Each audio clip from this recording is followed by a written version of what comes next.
For the next 2 hours, you're invited to listen to Christmas on the Blues.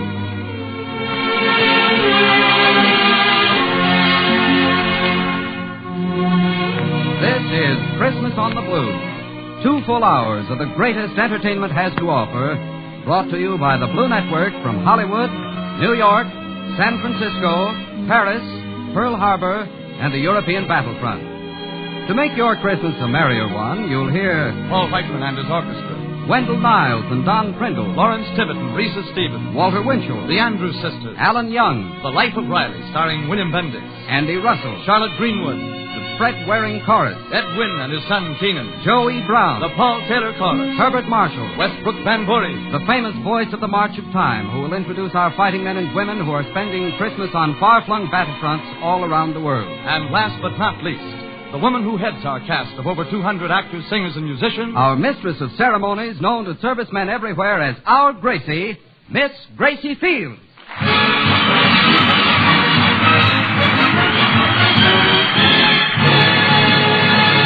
Hello, everyone.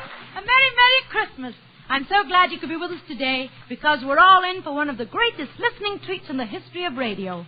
2 full hours of music and fun with some of the biggest stars in radio. But even better than that, some of you folks who haven't seen your loved ones in the service for a long time will have the thrill of talking with them overseas through the facilities of the Blue Network. So let's begin our 2-hour show right now with Paul Whiteman and his orchestra, the Paul Taylor Chorus, and a lively Christmas carol called Deck the Halls.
Mr. Whiteman. Thanks, Gracie, but boy, I'm kind of worried. Well, what's the matter, Pops? Didn't Santa Claus fill your stocking this morning? Oh, sure, he did fine in that department, Gracie. Sandy brought me lots of war bonds, and that's for me.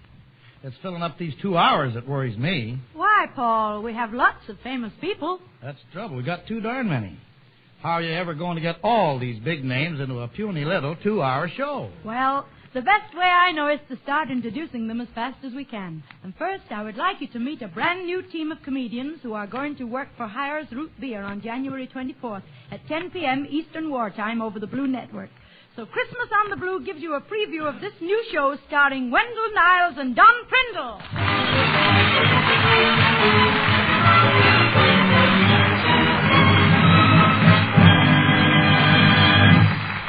Thank you very much. Merry Christmas, everybody. I'm Wendell Niles. And I am Don Prindle. Ladies and gentlemen, we'd like to start our little contribution on this Christmas Day in a friendly manner. Now, to begin with, we want to know you, we want you to know us, and best of all, we want you people out there to know each other. Right, Don? Right, Wendell? How about everybody in our audience getting acquainted with each other? Say, that's a great idea. Now, look, we want all the men in our audience to turn to the lady next to him. That's it. Now, all right, now introduce yourself to the lady and get acquainted.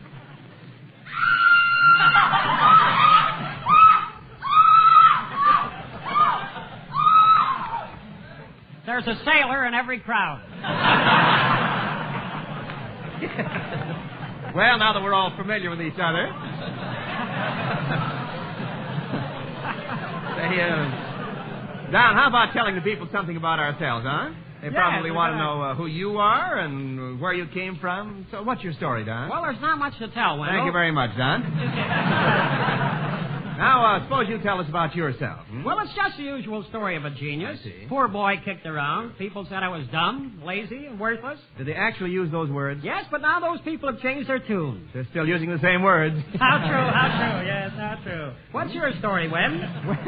For the past 2 years, I've been announcing the Bob Hope Show, but of course, Bob won't be with us on our show. Yes, I read in the paper there's no hope for our program. I suppose as an announcer, Wendell, you have to have a pretty fair education. Did you go to college? No. High school? No. Grade school? No. Tell me when I'm getting warm. Now, wait a minute, Don. I have proof that I went to school right here in my pocket. Now, you see this little card? That shows that I was in 3A. Wendell, that card happens to be from your draft board. It is? I thought it was funny they made me get undressed in front of the principal. Well, now that we've uncovered your past, let me say again that we're happy to be out here in Hollywood starting our new show.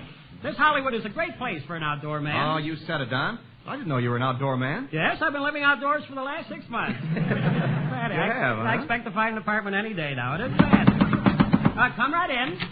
Pardon me, but are you the two gentlemen who are looking for a furnished room? Yes, we are. Well, I'm from the Schnook Rental Agency. Now, we've been all over town, and the only thing we can find is the bridal suite at the Plaza Hotel. Mr. Niles, do you wish to take the bridal suite? I do. And you, Mr. Prindle, do you wish to take the bridal suite? I do. Very well. I now pronounce you room and bath. $5 a day.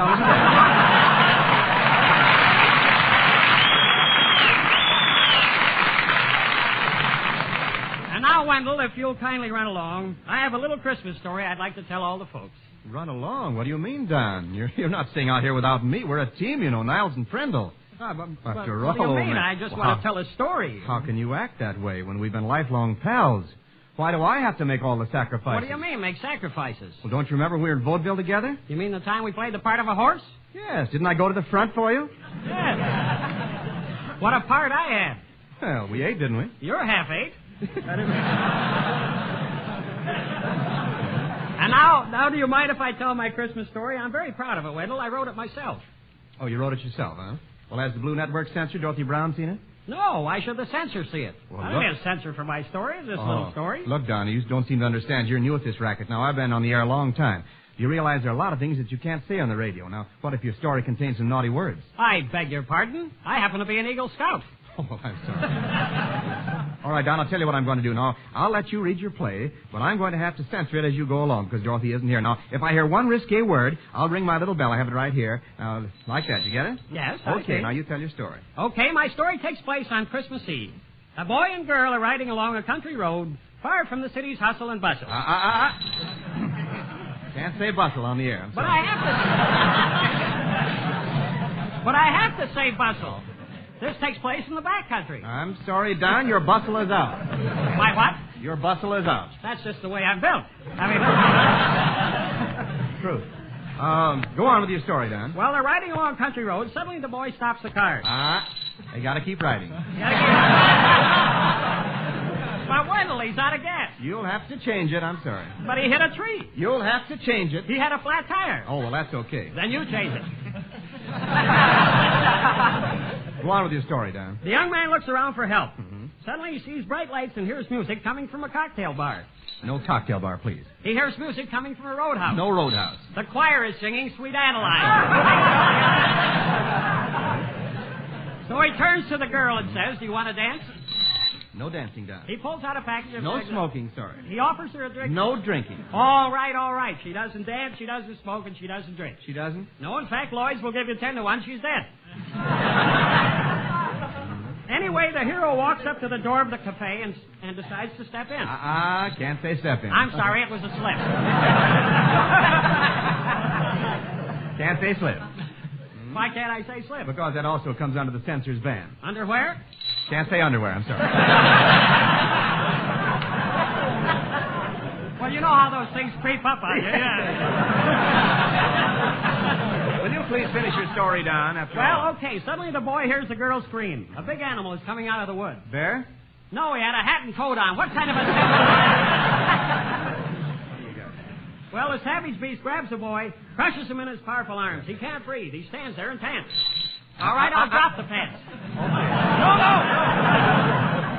No! In the meantime, the girl has gone for help, and she comes to the rescue with a man from the FBI. Oh, for garden seed. Now I went and did it.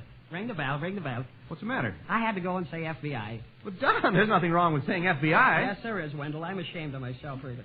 You realize that the FBI is a government bureau? Well, sure, what of it? Well, a bureau is a dresser. A dresser is a chiffonier. The chiffonier is a tall thing with drawers, and drawers is a naughty word.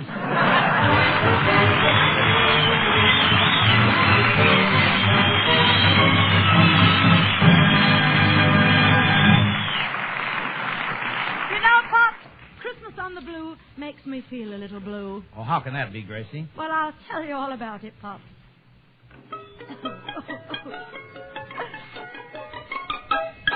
Again it is Christmas, again it is Christmas, again it is Christmas again. But that never thrills me, the thought of it kills me, I tell you it fills me with pain. It makes me remember a Christmas gone by when I was extremely upset. A night in December, an evening that I would very much rather forget. For I took my harp to a party, but nobody asked me to play. The others were jolly and hearty, but I wasn't feeling so gay. They might have said, play us a tune we can sing, but somehow I don't think they noticed the thing. I took my harp to a party, but nobody asked me to play, so I took the damn thing away. Mrs. Morgan to play her mouth organ and somebody else did a dance. They made Mrs. Carter perform a sonata, but I wasn't given a chance. A North Country person called Sandy MacPherson played bagpipes and took off his coat, while both the Miss Fawcett's bust out of their corsets in trying to take a top note. They sang Home Sweet Home and the banks of Loch Lomond, then all the king's horses, then trees, while nephews and nieces kept playing their pieces and spreading their jam on the keys. A daughter called Lena played her concertina. We all played ridiculous games, till old Mr. Dyer set his whiskers on fire and the fire engine played on the flames.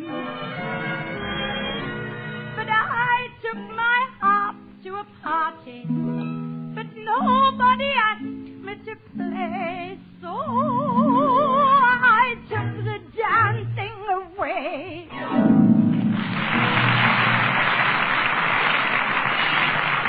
Thank you. Before we switch you to New York to hear American families talk with their fighting men overseas, I'd like to remind you of just one thing. Those valiant men and women are spending their Christmas in muddy shell holes, jungles, and on desert islands so that we can spend Christmas in our warm, comfortable homes. Help bring them back next Christmas by buying more bonds than you have ever bought before. Please don't forget them this Christmas. And now, Christmas on the Blue takes you 3,000 miles across America so that you may hear Mr. Westbrook Van Voorhees, the famous voice of March of Time program, heard each Thursday night at 10:30 over the Blue Network. We take you now to New York. Thank you, Gracie Fields. A down east Yankee Christmasing in the tropics may well yearn today for snow drifting against the stone fences of New England. But a southerner somewhere near the Arctic Circle may dream not of a white Christmas, but of poinsettias blooming in red Alabama soil and the crackle of children's firecrackers. To other frontline troops amid mud and cold and death and wounds, today will recall memories of warmth, of love and good cheer. of stocking hung hard from the indescribable incense of a Christmas tree. To the millions overseas, today may well mean as many different things, for up and down this broad land of ours, Christmas is a local custom and varies like the people who make up America. It can be Christmas without Santa Claus, without a toy if the children are grown up, without a turkey dinner if there are only one or two to eat it. And mistletoe isn't very much without the right person beneath it. Christmas could be Christmas without any of these things. And overseas, there are GI Christmas parties for children in France, in England, in Iceland, in Philippines, and many another land. Somewhere in Italy, high on an Apennine hill, a pine tree glows with colored lights. Yet at home and overseas, one thing is lacking. The one thing above all else that makes for Christmas. It's the sound of a well-remembered and beloved voice saying, Merry Christmas. Today, the Blue Network does what it can to remedy this, to bring a few voices at home and a few voices overseas together. There are a few of those home folks in our New York and San Francisco studios right now. They must represent to the men overseas the loved ones at home, just as the chosen GI voices you will hear from overseas must represent their buddies who this day are busy with the war. To bring these representatives together, to let each hear the well-loved voice of the other, here's Doug Browning. Thank you, Westbrook Van Voorhees. This is the Blue Network in New York calling Harold Peters in Paris. Hello, This is Harold Peters, the Blue Network correspondent in France. How are you, Harold? Fine. Merry Christmas, Doug. Same to you, boy. We have in the studios tonight, we've got 4 people who've been through different phases of the war for different periods, and we're very happy that we've been able to give them this chance to talk to their folks at home at this season. And who do you have, Harold? First, we've got Sergeant Henry Waldvogel. He's 25 years old, of Catonsville, Maryland. We have his wife right here, Ronnie. Well, he wants to hear about that new son that was born. He just got a telegram on the 6th of December, but he's still not sure of the date when he was born. Go ahead, Sergeant. Merry Christmas, darling. Hi, Ham. How are you? Oh, boy, fine. Boy, that sounds swell. Oh, good. Hey, it was born December 5th. December 5th? Uh-huh. Good. And his weight? 8 pounds, 1.5 ounces. Good. Who does he look like? You, of course. Me? Certainly. Well. Hey, look, I got your flowers yesterday. Gee, they were pretty. You liked them, huh? You bet. Did you get the others? Yeah, Mother got those. They were swell, huh? Uh-huh. Hey, how about the Christmas gifts I sent home? Have you got those? Well, no, they haven't gotten here yet. Oh, they'll be there. How's the mail situation? You getting letters? Just one on the 10th. Son of a gun. Huh? Son of a gun. How about mine? I just got 2 Saturday. You did? But I've been writing every day. Good for you. Me, too. How's the weather back home? White Christmas? No. No? No. That's bad. It's plenty cold over here. Oh, well. Do you have some heat in the hotel now? Yes, we have. What are you going to name it? Hey, incidentally, is it Junior? Well, no, it's a 3rd. Oh, I get it. What will his name be? Junior. It's the 3rd. Beg pardon? It's the 3rd. No juniors for us. Oh, I see. How's everybody? Oh, fine. Good. I'm going to take a break and say Merry Christmas to Mother and Dad. Good. I did it. Good. Gee whiz, I don't know what to say now. She'll come back after you talk to your mother and dad. Why, she can come back and say Merry Christmas. Merry Christmas, Mother and Dad. You know I'm thinking of you. Hey, Ronnie? Yeah. What's Bob doing? He's out at sea now. Yeah? Can't say where, because I don't know. How's the car running? Oh, fine. No more accidents. Well, you know what? This is the swellest Christmas gift a fella can have. Or that is, outside of being home. Really Ronnie, wonderful to hear your voice. We're going to have to cut off the conversation. Will you say goodbye to the Bye, darling. Merry Bye, Christmas. sweetheart. Merry Christmas. Happy New Year. All right, Harold. Who else do we have now? The next one we've got is Sergeant George Boardingham of New Rochelle, New York. Well, he's a radio operator and gunner in a medium bomber, and he just completed his 10th mission yesterday and jeeped all the way down to Paris to get up for this broadcast. Fine. We have his family here, and a young member that you no doubt can hear over there. Well, we hope we're going to hear him because he saw her when she was 3 months old on his way over to this theater. He spent some time in the Pacific, and he just got a break to see her when she was 3 months old. She's 6 months old now. Good. Well, here's a greeting. Go ahead. That's the greeting. Now, that's right.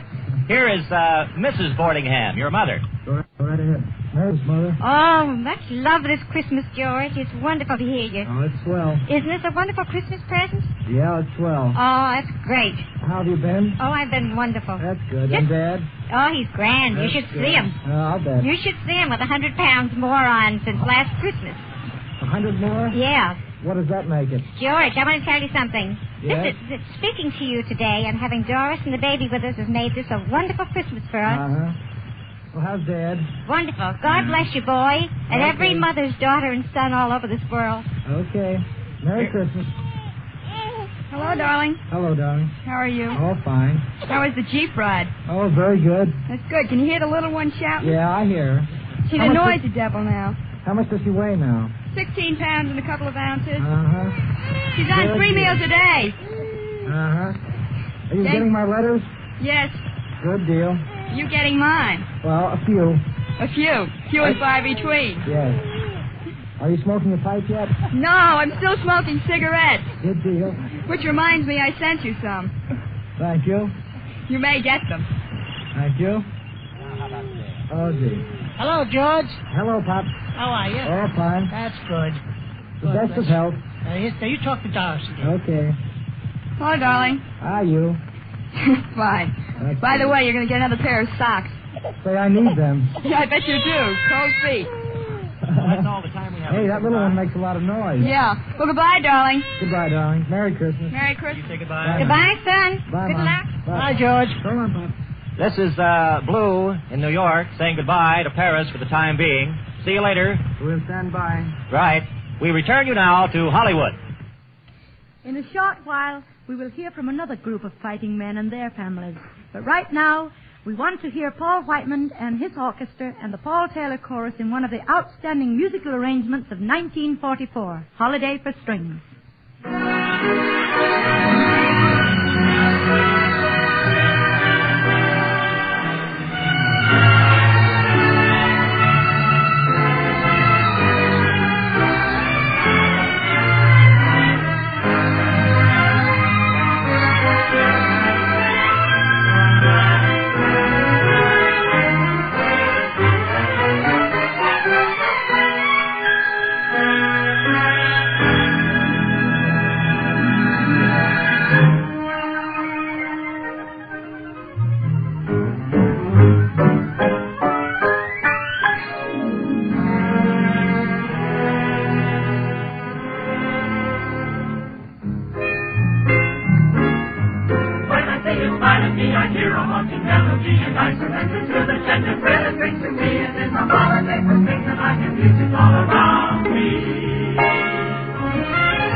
sounded even better than it did when I heard it on your Philco Hall of Fame broadcast, which comes over the Blue Network on Sundays at 6 p.m. Thanks for the plug, Gracie. Thanks for the arrangement, Paul. Now we want you to meet a young comedian who has been voted the most promising star of tomorrow, who we can hear at 8:30 Tuesday nights when he broadcasts for Bristol Myers. He is, of course, Alan Young. We take you now to New York. Thank you, Gracie. Oh, Kenny Delmar. Yes, Alan? Yeah, Kenny, I just finished the most wonderful Christmas dinner. We had a 30-pound turkey, and I invited some fellas over from the Air Force. Oh. What eaters! When that turkey came in, some of them began gunning for the legs, another was gunning for the breast, another was gunning for the wings. Yeah, what about you, Alan? Rear gunner. You come from Canada, Alan. What kind of Christmases do they have up there? Oh, wonderful. I remember how on Christmas morning I walked through the living room, flung open the kitchen door, and that aroma. The laundry steaming on the stove. I thought it smelled too good to be food. But a few months ago, I left home, Ken. Yeah, were your parents sorry to see you go? Oh, yeah. On the day I was leaving, my father called me over for a few parting words. He said, "Hey, son." He always called me Hey. He said, "Son, you're leaving home. And it's time I was talking to you like a Dutch uncle. So, Yes, of course. Of course, he said it in Gaelic. I see. Well, did you have a good train trip down here, Oh, Alan? I had a compartment right at the end of the car. Wonderful compartment. There was only one thing wrong with it. What? Every time the train stopped at a station, the conductor locked me in. Well, you certainly have changed since you came down here from Canada. You're not as naive as you used to be. Oh, I'll say I'm not naive, no. In fact, last night I went up to a girl's apartment. I sat there for 2 hours with the lights turned out. You did? Yeah. Then she came home and turned them on, so I had to leave. Really went out stepping. I went to the store club. Hetty Lamar sat at a table right across from me. Of course, I winked at her. Yeah, what did she do? What did she do? She sent a waiter over to ask me for a dance. She did? Yeah. He was a pretty good dancer for a waiter, too. But seriously, I would like to show you the first girl I ever met in the United States. It was the second week I was down here, and I had a blind date. Somebody gave me this girl's address, and I'd never seen her before, so when I walked up onto her front porch, she was standing there waiting for me.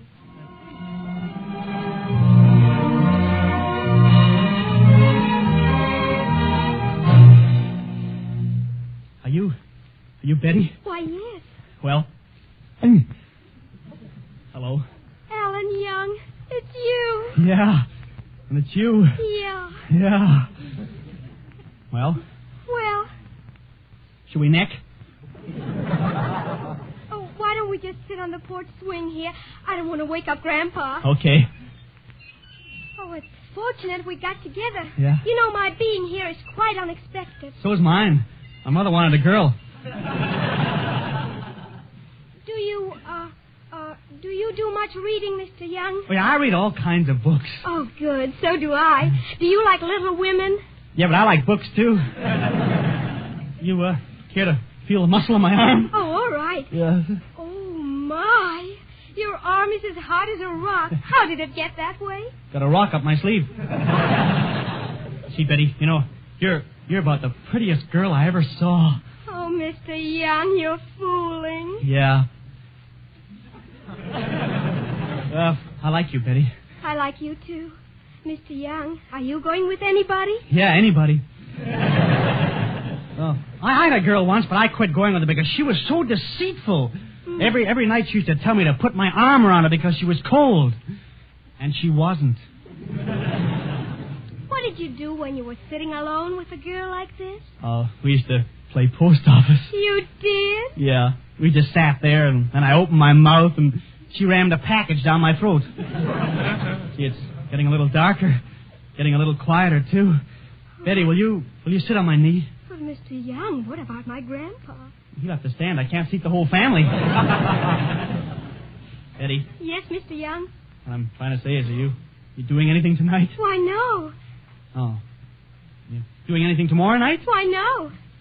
Oh. You doing anything Friday night? Why, yes. I have a date Friday night. Oh. Well, some other time, I guess. But, Alan, you were going to ask me something. Yeah, Betty, I was wondering... Hey, what time is this to be making love to my granddaughter? 8:30. Oh, all right. Good night. Good night. Betty, what I'm trying to say is, do you believe a fella should kiss a girl right away? Alan Young, you want to kiss me? No? I mean, yes. I don't know what to say. I've never kissed a man before. Well, neither have I, so we start even. I've wanted to meet a girl like you, Betty. I've wanted that more than anything else in the world. Even more than a hat with cherries. Of course, I don't show my excitement because my technique is the calm, sophisticated. Alan, you've got a head on your shoulders. Get it off! Sorry, I mean, well, if you don't want to kiss me, of course, after all, you know what they say in French? No, what? Huh? I guess they can say pretty well anything in French. What about it, Betty? Will you kiss me? Oh, I don't know what to answer, Alan. My heart says yes. My head says perhaps. But my soul says no. Huh? What do you hear from your liver? Betty, I'm going to take you in my arms and kiss you. And then... Hey, I'll teach you to kiss my granddaughter. Too late. I already know. Oh, all right. Good night. Good night. As I was saying, Betty, I'd like to be with you because you look just like my uncle. Oh, Alan, you mean I look like my aunt, like your aunt. Whose aunt? Your aunt. Let's not louse up our families, kid. Keep your aunt out of this. And take my word for it, you're better off looking like my uncle. Betty, I want to take you in my arms, and then I want to... All right, now, supposing you just tell me what's going on out here. Why, nothing at all, Grandpa. Mr. Young was just going to kiss me. Oh, he was he? Well, nobody kisses my granddaughter unless they're gentlemanly about it. Now, go ahead and let's see just how much of a gentleman you are. Well, okay. I was just going to take her in my arms like this. Yes? And draw her close to me like this. Yes? And then kiss her like this. There. Well, I guess that's all right. But now suppose you put me down and try it out on my granddaughter.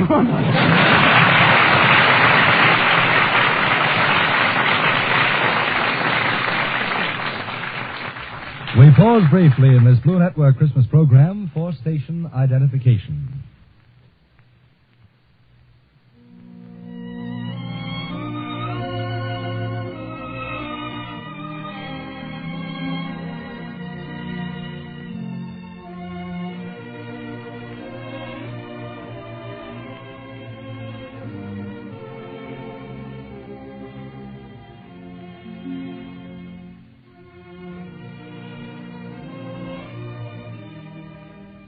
And here's Gracie Fields again to carry on with Christmas on the Blues.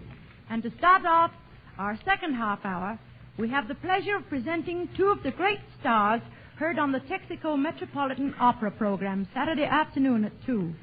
We can't, of course, bring you an entire opera, but we are fortunate enough to be able to bring you Mr. Lawrence Tibbett singing the famous Toreador song and Miss Reese Stevens singing the beautiful Seguidilla from Carmen.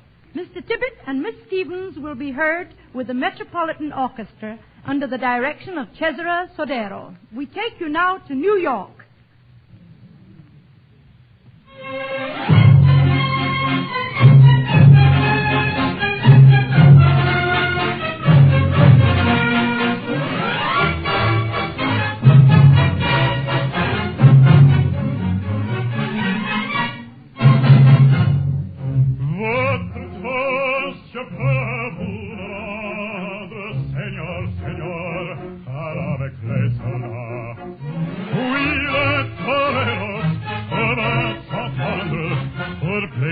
Pour plaisir, il va les combats.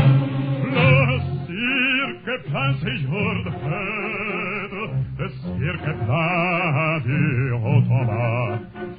Les spectateurs selon la tête, les spectateurs s'interpellent à grand plateau.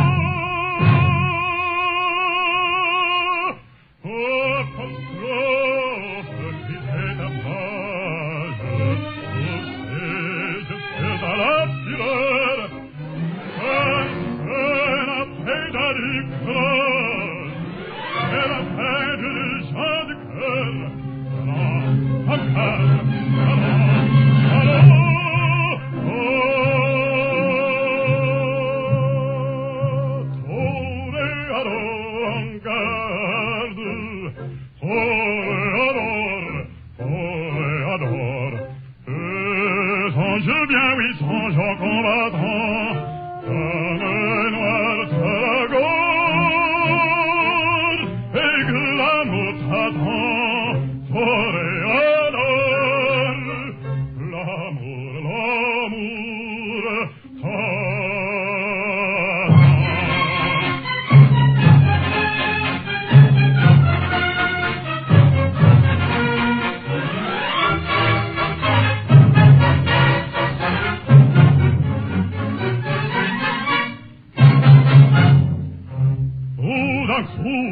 Après silence, ah, que se passe-t-il? Plus de cris s'élançant, le taureau s'élance en bandisant, auditoril. Il s'élance, il entre, il frappe, un cheval roule, entraînant un picador.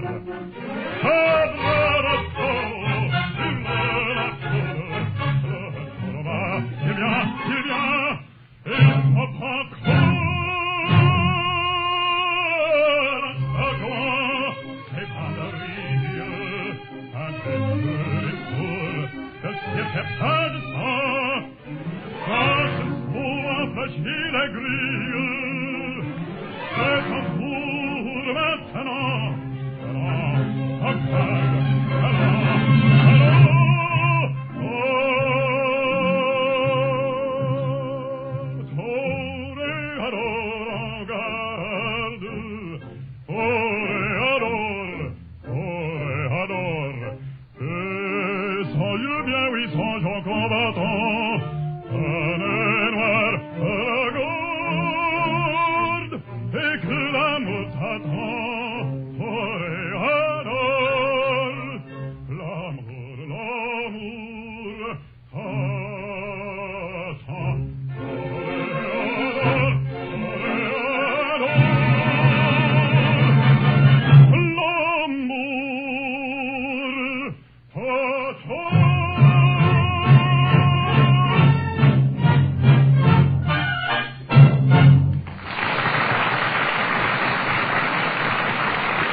The best Christmas gift I've had today. You're more than welcome, Reese. Do you know, music that reaches the boys who are far away from home at Christmas is a mighty important part of the season for them. Yes, I know it, Larry. I've seen them in the Army and Navy hospitals all over the country. It's not only a privilege, it's our job to sing for them. Well then, Lisa, what's your part of our Christmas package this year? I think I'll sing another aria from the famous Carmen, Larry, the Seguidilla.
Turn you now to Hollywood. From the Metropolitan Opera House in New York, we return to Hollywood only long enough to introduce our next guest. There are lots of nice things I could say about him, but if you are one of the millions of American listeners who tune in to the Jurgens Journal at 9 o'clock Sunday night, I am sure that nothing more need be said than we take you now to Walter Winchell. Attention, Mr. and Mrs. United States. Christmas Day celebrates the birthday of the only king few common people have recognized. They love him because the only realm he has ever asked is the kingdom of their hearts. But the next 2,000 years of history will be a whole lot happier than the last 2,000 if the rulers of this earth would remember that the Prince of Peace is also the King of Humility. The agony of humanity can be measured now, as it always will be, by the distance it has departed from his teachings. The terms of the only permanent peace treaty were written thousands of years ago, and they have never varied. They are the Sermon on the Mount and the Ten Commandments. They were not ushered in by flamethrowers, machine guns, warships, rocket guns, or armored cars. They were brought by a baby, born in a stable. Today, on 100 battlefields, the young men of this nation are fighting his fight against greed, intolerance, and injustice. For those who fight, the nation prays that he be with them. And those who have made the supreme sacrifice, the nation knows are with him now. This Christmas, there is a special soft light from the Star of Bethlehem for the gold star in the window. He left no handwriting. Like many another great message, his words were not first written on paper. He knew that all great messages must be simple enough to be written on men's hearts. He personally spoke to only a few men, but millions of people have repeated his words. Now, through a great and a good industrial miracle, your radio, tens of millions of people can hear his message of eternal tolerance and decency without going out of their homes.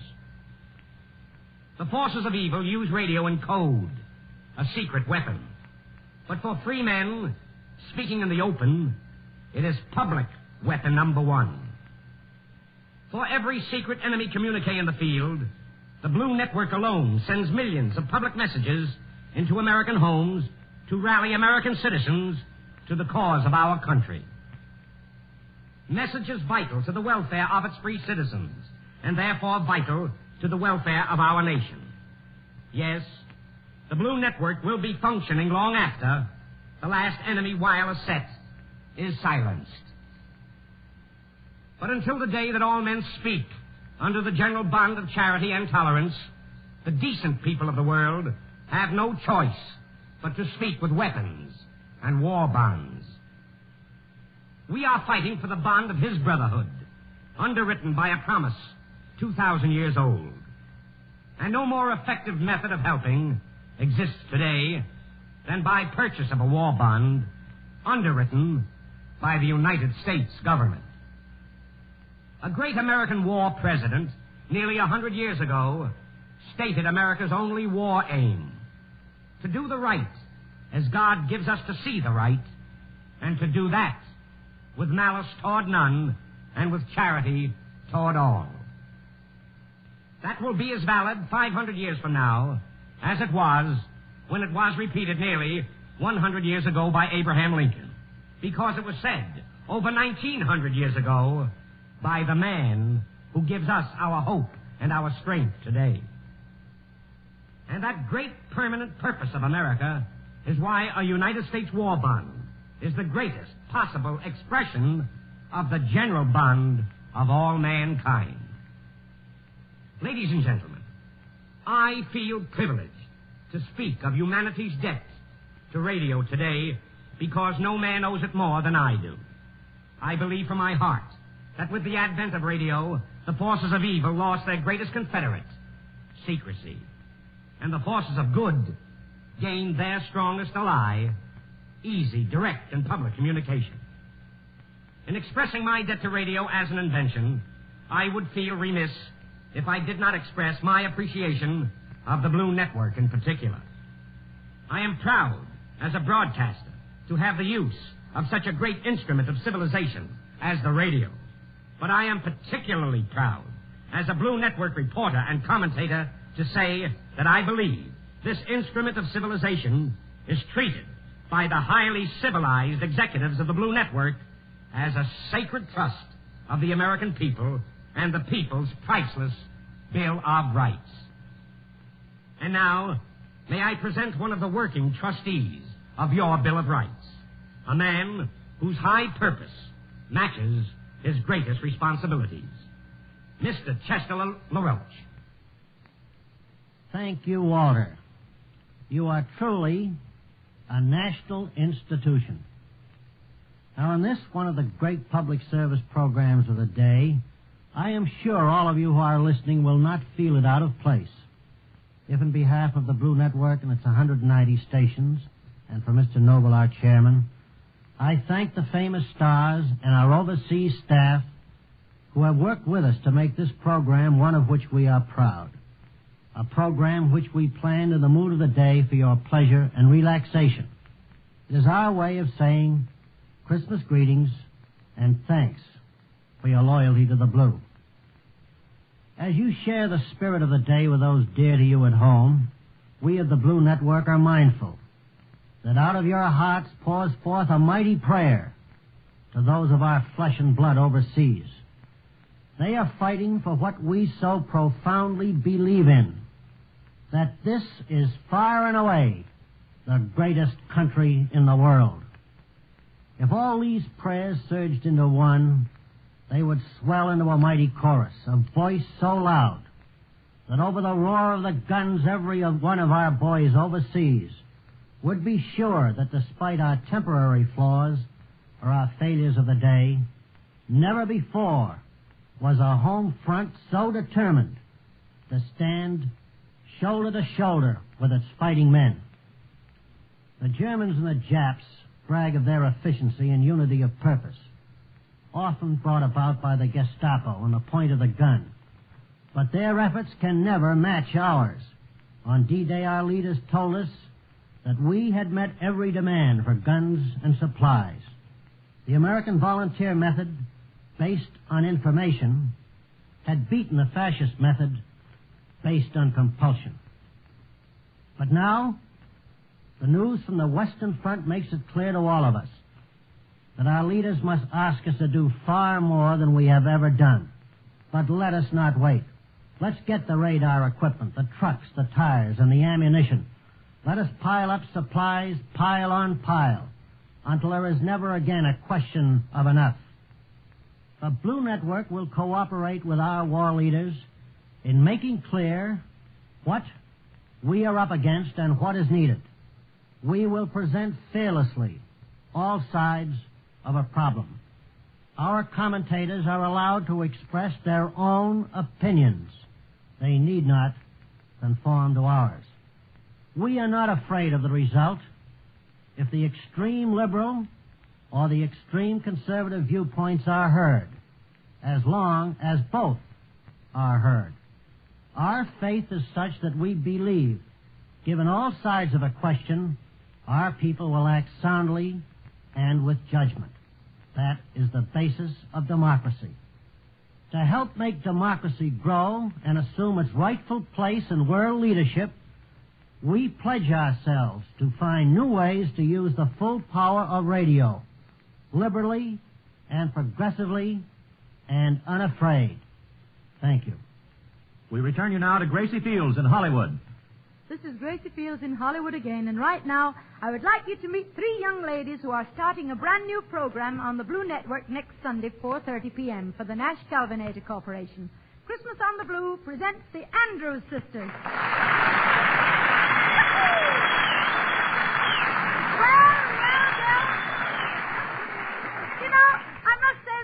Sisters have survived the ordeal of Christmas shopping very well. Well, Gracie, we didn't have any problem at all this year. Christmas shopping was easy. We gave mostly war bonds. You couldn't have picked better presents.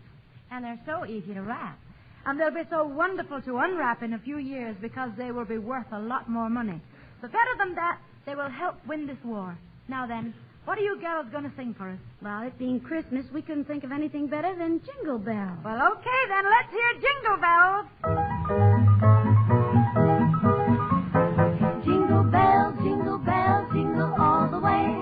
Oh, what fun it is to ride in a one-horse open sleigh. Jingle bells, jingle all the way. Oh, what fun to ride in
all the way.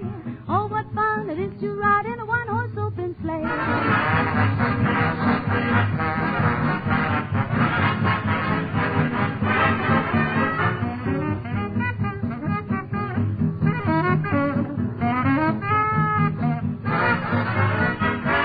Jingle bells, jingle all the way. Oh, what fun it is to ride in a one-horse open sleigh. Jingle bells, jingle all the way. Oh, what fun it is to ride in a one-horse open sleigh.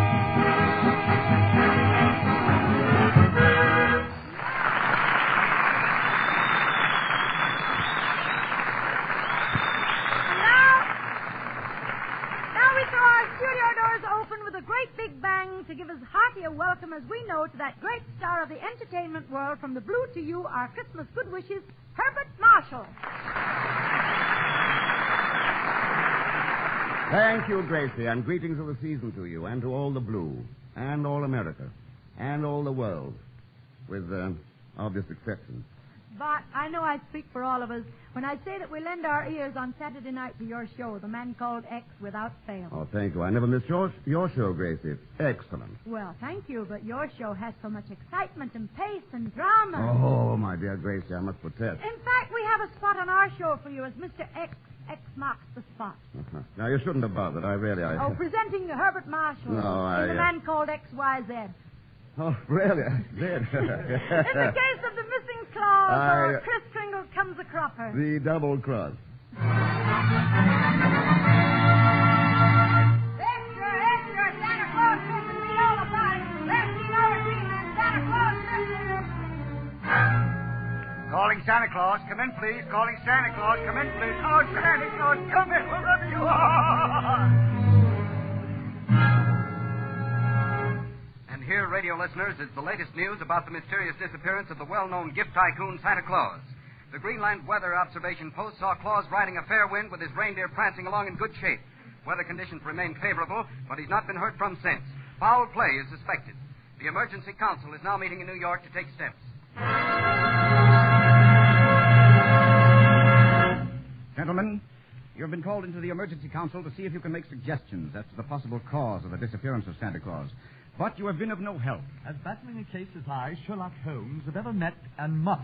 Amazing, my dear Holmes, amazing. Shut up, Watson. Yes, my dear Holmes, get off. We are desperate, gentlemen. Do you realize that if Santa Claus does not show up, millions of people will be without gifts? Where's the Thin Man? He slipped out under the door. The saint went down to the bar. The FBI took Mr. Moto back to the clink, and Charlie Chan got his tongue caught in a proverb. Gentlemen, there is only one answer. We must call on the man. You mean? Yes, I mean... Oh, you don't mean my... No, I don't mean him. But you do mean... If you don't mean me, I'm going back to my Christmas dinner. It's a secret. The man called...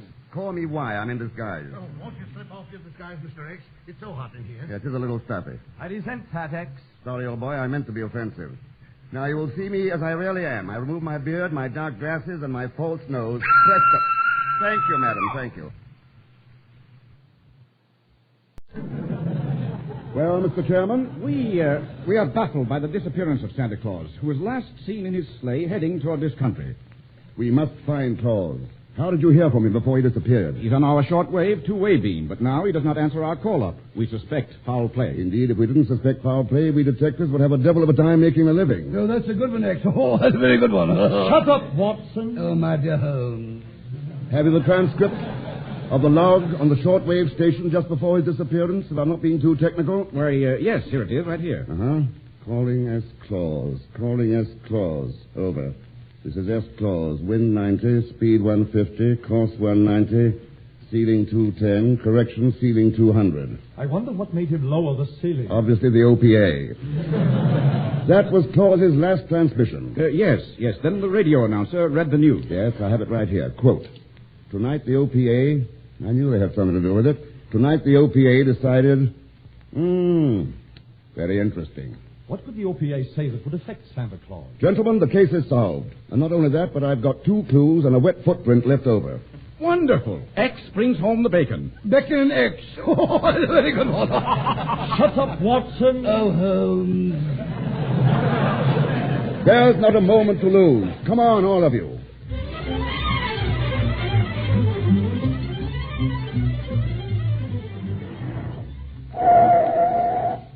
Here we are. Hurry. The shortwave station. X, you're stubborn as a mule. I feel like a blind sheep following you on a wild goose chase. Or would you rather be a fish? Quick. Give me the shortwave transmitter circuit that Santa Claus is listening to. Here's a microphone, sir. But we've been calling him without avail. I fear he's crashed, sir. This is X testing. 1, 2, button my shoe. 3, 4, shut the door. Calling Santa Claus. Calling Santa Claus. S-A-N-T-A. S-A-N-T-A. Message for you. Message follows. What you heard on the news broadcast does not, I repeat, does not apply to you. I say again, what you heard on the news broadcast does not, I repeat, not apply to you. Come in, please. Over. This is Santa Claus. Roger. Taking off for the United States. Course 190. Full speed ahead. Stand by for a chimney landing in every home in America. That is all. Over and out. Did you hear that? Good old Mr. X, we cannot thank you enough. But how did you ever find out what made Santa Claus stop his trip from the North Pole? What did he hear in the news broadcast? Elementary, eh, Mr. X? No elementary, Mr. Holmes. Here is what made Santa stop his trip. I read the news from the broadcast. Quote, tonight the OPA decided that the meat shortage is so acute that reindeer will now be sold in butcher shops. Oh, amazing, amazing, my dear. Shut up, Watson. Oh, Holmes, go home.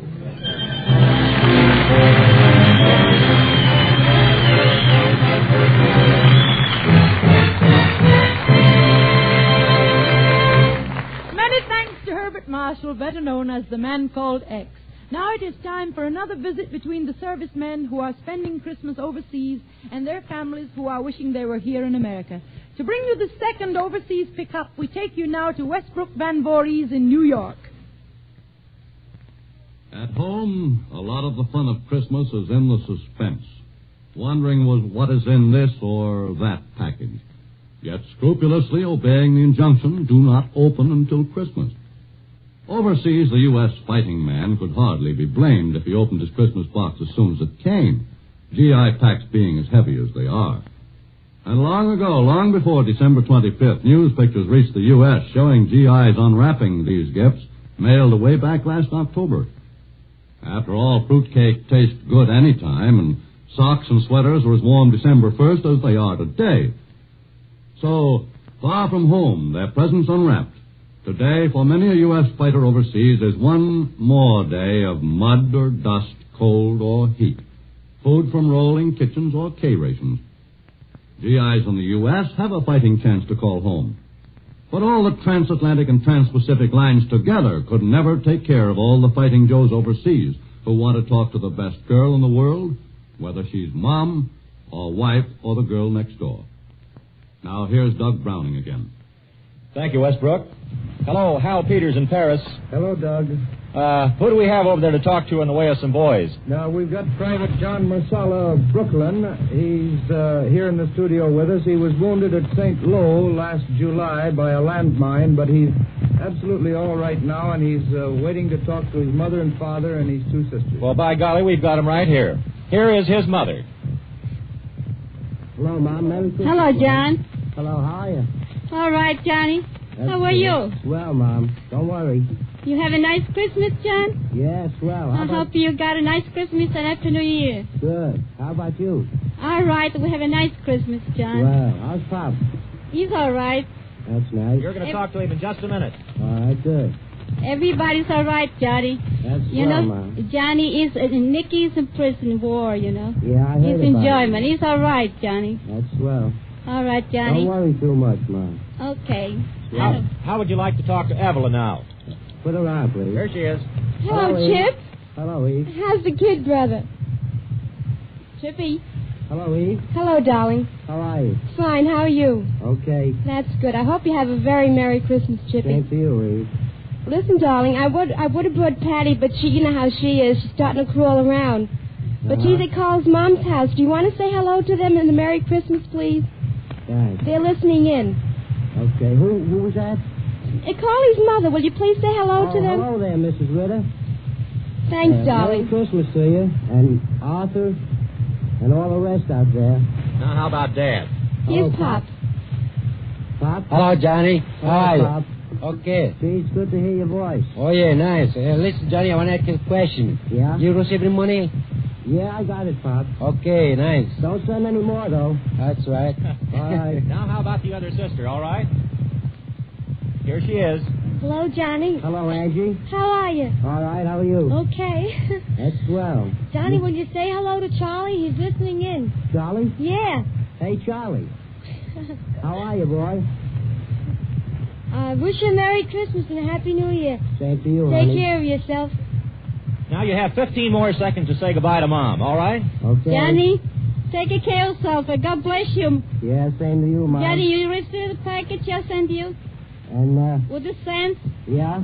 Yeah, where, Johnny? Where you are, Johnny? Huh? Where always it? Yeah, I will, Mom. God bless you. Same to All you. right, bye, Johnny. God bless you all. All right, Hal. Merry Christmas. Who else? Now we have Private First Class Francella Justina of the WAC. Right. She's from Utica, New York, and she's a typist here. She's been taking notes in shorthand, so I think she'll have a lot to say to her parents and her sister. That's right, Mr. and Mrs. Justina. We'd hoped to get her fiancé up to the mic, but he's a flyer and has lots to do, and he couldn't get away for Christmas leave. So you'll probably get the message from him through her sister and her parents. Well, here is Mrs. Justina. Hello, Mother. Hello, Franya. How are you? Fine. How are you? Thanks. Fine, good. How are you? Fine. How's Daddy? Okay. How's Sis? Who? Sis B and Helen? Everybody okay. That's fine. Stanley okay, and Mary and George, Uncle John and Sophie, everybody okay. Is Cousin Your Stan brother home? John okay. Is Cousin Stan home? Yes. And Aunt too? Yes. Oh, that's fine. How's Pug? Okay. That's swell. Here he is, Send right you love here. your kisses. God bless you and your comrade too. God bless you, Mother. Here's Dad. Hello, Fanya. Hello, Daddy. How are you? Pretty good. How are you? Oh, fine. Good. Merry Christmas to you and Happy New Christmas, Year. Daddy. You know, Aunt Mary tell you the same thing. Same. George Uncle too. That's you know? fine, Daddy. John Uncle too. That's swell. How's you got a Christmas over there? Oh, very good. I got 9 packages today, Dad. All right. Listen, Francis, you be careful yourself, you know? Yes. Because... Have you heard from Bob? No, Bob's not here. He's not here. Yeah, he's over there by the Yun. Near you, I guess. He's over there. Well, goodbye. Bye, Daddy. God bless you. Where's this B? Yeah, be here. Right here. Here's Benita. Hello, Sis. Hello, Sis. How are you? Oh, I'm just fine. Isn't this a wonderful Christmas That's present? the best Christmas present I got yet. Oh, that's wonderful. Did Cousin Stan come home? Yes, he is, and he sends you his love, and he says he's saving a bottle of champagne for you. Yes, swell. And Cousin Mad, too? Oh, he's grand. He was home just a short while ago, you know. Oh, that's swell, yes. I got a letter from Pensacola from him. Oh, wonderful. Did you get all our packages? Yeah, 9 today. Oh, that's grand. You must have had a nice Christmas then. Very good. This is the best, though. Oh, that's swell. How's this, Helen? Oh, she's just fine. They all send you their love. Uh-huh. Likewise to them. That's grand. Well, how about Mother saying goodbye now, will you? All right, bye, Mother and Daddy. Goodbye. Goodbye, my dear. Bye-bye. Goodbye. God bless you. Goodbye, Franya. Bye-bye, Daddy. Goodbye, Frank. Bye, Chris. Bye-bye. Bye. We pause briefly in the Blue Network's Christmas program for station identification.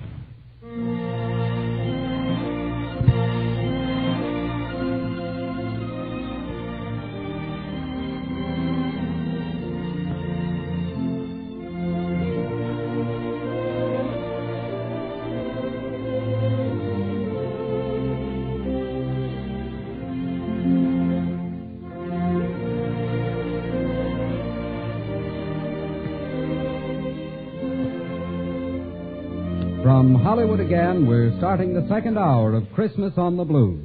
You'll hear Ed Wynn, Andy Russell, Charlotte Greenwood with Charlie Cantor, the famous Fred Waring chorus, The Life of Riley starring William Bendix, then Joey Brown, who will introduce more American families speaking with their sons in the Pacific Combat Zone. And here again is Gracie Fields. And now Christmas on the Blue has the pleasure of bringing you an intellectual discussion on the finer things in music.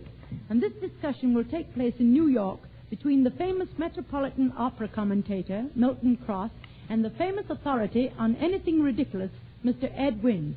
We take you now to New York. Hello, Ed.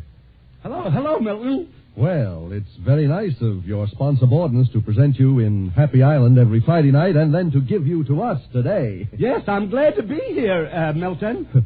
But, Ed, I can't imagine what we'd have in common. Why not? I used to be a musician, you know. I made my debut when I was 11 years of age in Carnegie Hall as a violinist. Didn't you know that? Oh, right in the middle of a violin concerto, Milton, the whole audience got up and walked out of the hall into the street. So I went out on the street and played the violin and chased the audience back in the hall again, you know. Well, I didn't know you were musical. Oh, my whole family is musical, Milton. My brother used to play one of those big violins.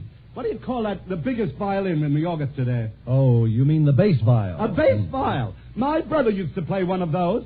He played it for 8 years, but the family made him give it up because it hurt him socially. You know what happened? Whenever he asked a young lady to dance, just from force of habit, he'd grab the girl around the neck with one hand and beat her on the back with the other. I'm sorry, Ed, but you don't sound like a musician to me. Oh, there isn't a thing I don't know about music, Milton. I have my doubts about that. Well, you ask me a question. Go on, any question. All right. What's the difference in the contrapuntal technique employed by Shostakovich in his Allegro con moto as opposed to the Largo motivations in the fugues by Bach? No coaching from the audience now. I'll get this thing here. You see, you know nothing about music. No, you don't think I do, eh? I consider myself... Hand me a violin there, Milton. Here's a violin. Here. You understand music thoroughly, I suppose. Well, my pretty good judge of it. Do you hear that note? Mm-hmm. Do you hear that? Yes. Well, you know so much about music. What opera is that note from? Huh? I guess that settles him. Just a musical ignoramus, that's right. Well, Ed, that may be.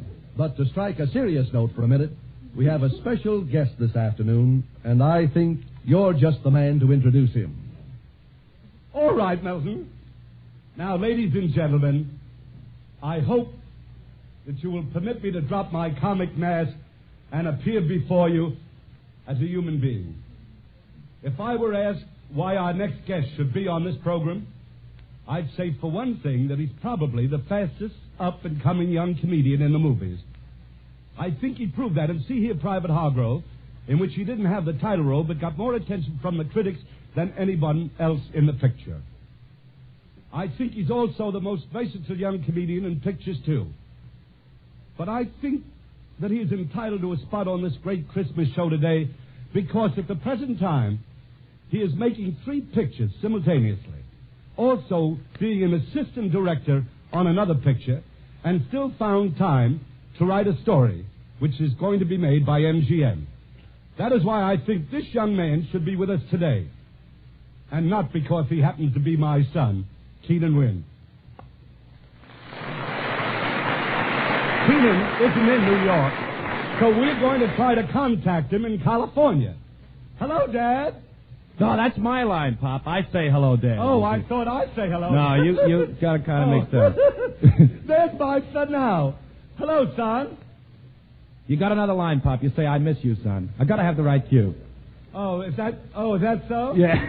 Oh, I miss you, son. Well, I miss you, Dad. Well, I miss you very much, son. I miss you very much, Dad. You do? Yeah. Now I know how George Hardy felt when Mickey Rooney was drafted. I don't know. But I want you to know, Keaton, I'm very proud of you, my little baby boy. Hey, Dad. Yeah? I got news for you. I'm no longer a little baby. Yes, you are. No, I'm not. Since those days, I've added 25 years to my age. That's funny. I've only added 10 to mine. Say, look, Pop, I hate to disillusion you, but I'm a man. Oh, you always wanted to get old quick. I say you're a baby. Even when you were a few months old, you were the only kid who wore a dighty with a belt in the back. Well, I guess I must have given you a lot of trouble when I was younger. You gave me a lot of trouble when you were younger. You were certainly a problem. Well, it was your own fault, the kind of education you gave me. Why, what do you mean the kind of education I gave you? There was no kid who knew so much as you. 2 years at Smith, 2 years at Vassar, 3 years at Wellesley. Those are all girls' schools. They were all girls' schools. Mm-hmm. Well, there was no kid who knew as much as you. That's all I Well, those days are gone. I'm an old married man now. I can't believe you're married, son. Yeah. Mm-hmm. I can't believe my baby boy is married. Yeah.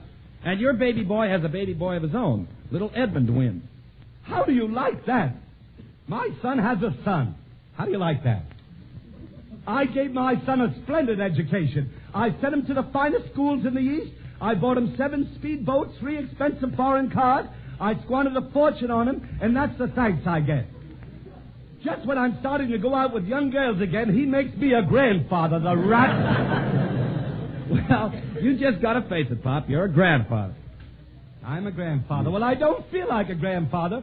I don't even feel like a father. I feel young. I'm going out with girls. I dance to all hours. I'm having a great time for myself. Pop. Yeah? Does your vitamin pill taste different lately? Does my vitamin pill taste different lately? Well, all I can say, son, is there's not enough room in this family for 2 comedians. Yeah, I was thinking the same thing. Well, I'm talking about you. Oh. Why don't you go into some other line of business? Are you sure you wouldn't be happy running a gas station? No, Pop. I'm doing too well in Hollywood. Yeah, I guess you are doing well out there. Yeah, I guess you're a big success. Yeah. Right now, I think you're a bigger star than I am. Oh, no, I'm not. Yes, you are. No, I'm not. Yes, you are. Well, if you say so, Pop. For heaven's sake, you didn't have to give in that easy, did you? You sure... Are you sure that you wouldn't like it better selling insurance? No, I'm happy in Hollywood. You're certainly making out pretty well, aren't you, son? Well, you wanted me to make good, didn't you? Of course I wanted you to make good. But there's such a thing as overdoing it, you know. Ah, Hollywood. I remember when I was working there. Oh, well, things have changed since you worked here, Pop. They're making pictures with sound now. Oh, is that so? Mm-hmm. That's a nasty crack. I wonder whether a father can force a son to open up a candy store. That's what I like. Say, Keenan, since you're a big shot out in Hollywood, I guess you know all the stars. Oh, some. Yeah? Mm-hmm. I'd like to ask you about a certain star out there. Well, which one? Well, I know you'll think this is silly. No, I won't. Go ahead. Well, I don't know whether I should. Oh, go ahead. What is it? Do you know Frank Sinatra? Of course I know Frank Sinatra. Why, last time I saw Frankie, he took me to breakfast, lunch, and dinner. You poor kid. What do you mean? You were being fed by a tube. Tell me, what else is new in Hollywood? Well, let's see. Dorothy Lamour is married. Dorothy Lamour is married? That's right. That's a shame. That's too bad. Why? What's the difference? You didn't stand a chance with Dorothy when she was single. Oh, I know I didn't stand a chance. But I can fire... Well, let me start that over again. I don't know. I feel so terrible about it. You say to me that I didn't stand a chance with Dorothy when she was single. That's right. Well, then I say I know. I can't fire a gun either, but I'm sorry when the hunting season is over. Well, Dad, I hope New York agrees with you. Oh, I love New York, son. I know everyone in town. Really? Do you know Mayor LaGuardia? Do I know Mayor LaGuardia? What a silly question. Every time I pass the mayor on the street, I tip my hat. And the mayor's hat tips him. Do I know the mayor? Well, how's the family, Pop? The family? Do you remember your Aunt Serena? Oh, sure. I mean the one who walks in her sleep? Oh, what about Aunt Serena? Well, last night she dreamt she was preparing tin cans for the war effort, and she woke up and found she had done the most terrible thing in the world. Well, what was that, Pop?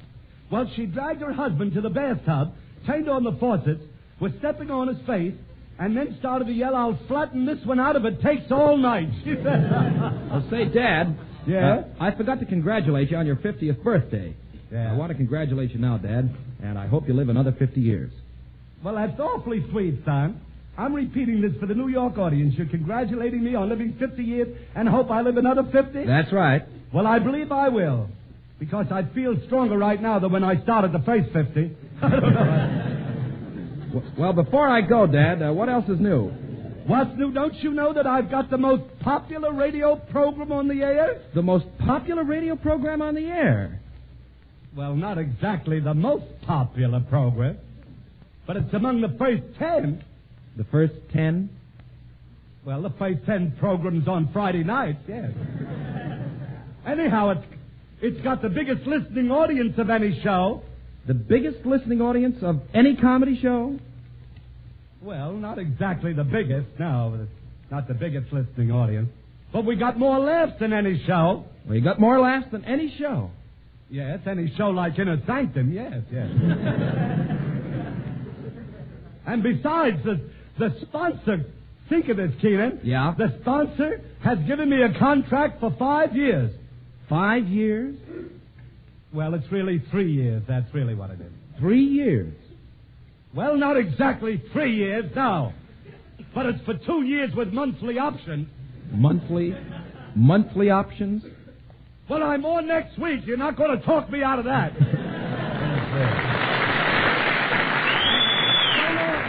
So long, Dad.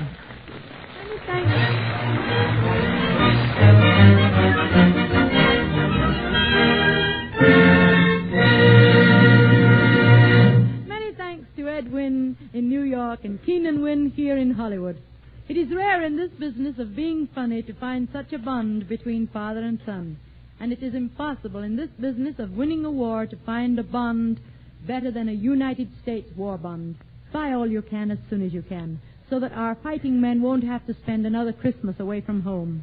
Once again, from the sunny shores of California, we travel across America to the snowy sidewalks of New York, and there, if everything goes according to schedule, we'll find a young singer by the name of Andy Russell. They tell me Andy has broken all attendance records since he has been back in New York. He is a star of his own very popular show on the Blue Network on Tuesday and Thursday night at 7:15. And right now, he is going to sing I Don't Want to Love You. We take you now to Andy Russell in New York.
dreams, and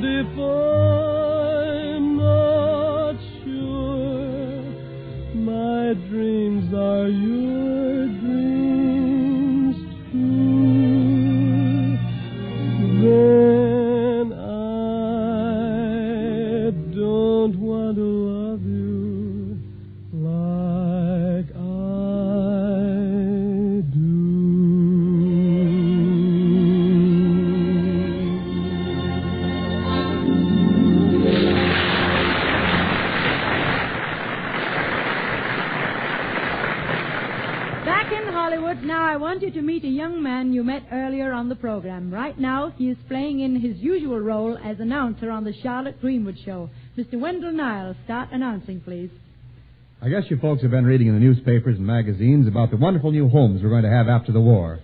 You know, with all the most modern scientific improvements, fluorescent lights, radiation heat, doors that open and shut by electronics, and hot and cold running mortgages. Well, in this next sketch, we're going to drop in on an average American couple who've been planning just such a post-war home.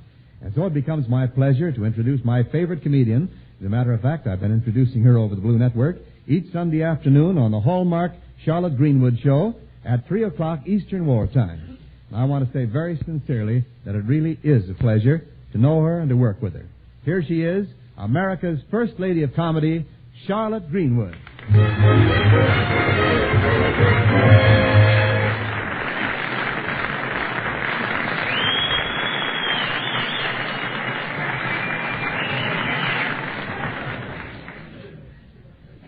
Well, welcome to the Blue Network Christmas Show, Mrs. Greenwood. Wendell, what was that you just said? Well, I said, welcome, Mrs. Greenwood. Now, you know it isn't Mrs. Greenwood, it's Miss Greenwood. Oh, I'm sorry. You're sorry. And here is the other half of our sketch, Charlie Cantor.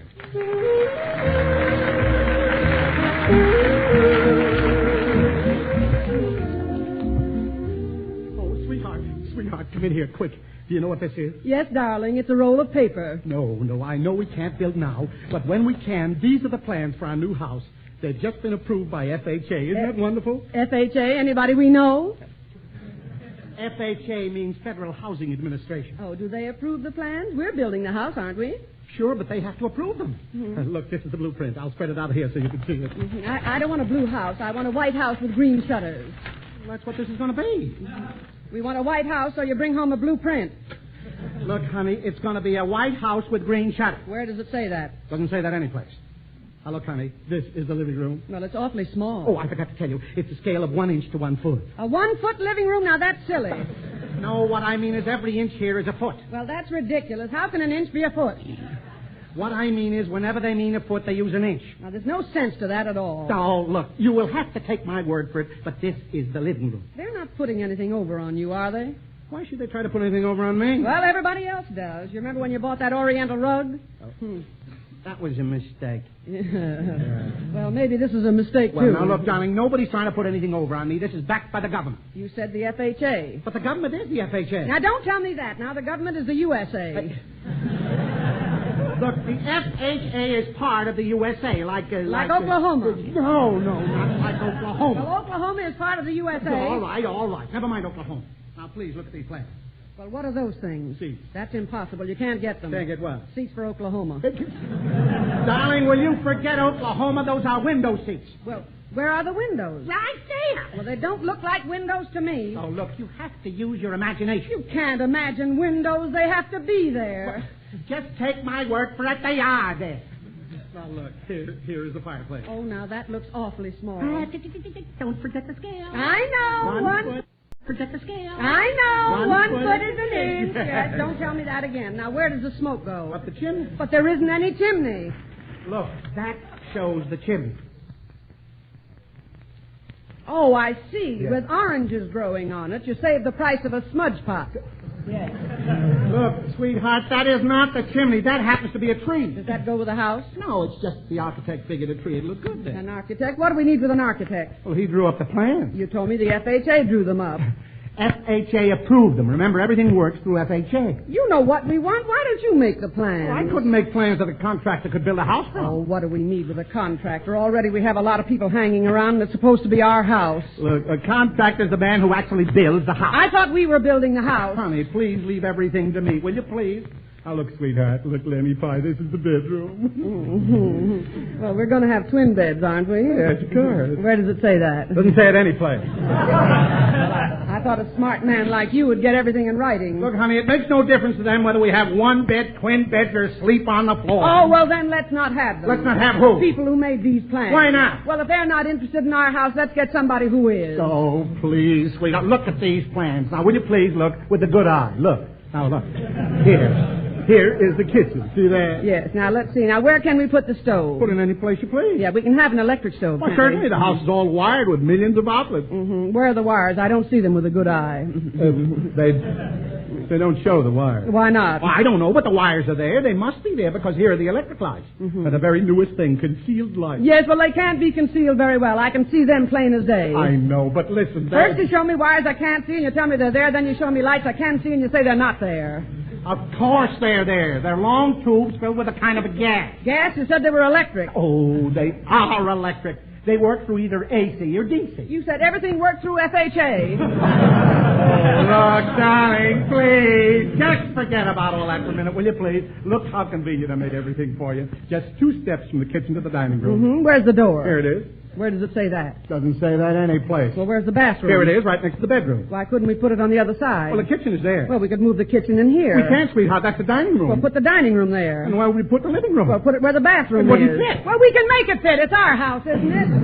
Don't you understand? If we did that, the living room would face the back of the lot. Well, turn the whole house around, then we'd come out even. Well, we can't do that. Why not? If we did, people would have to come in the bedroom. And if you wanted to serve a meal, you'd have to go through the pantry, into the bathroom, and through the living room to get into the dining room.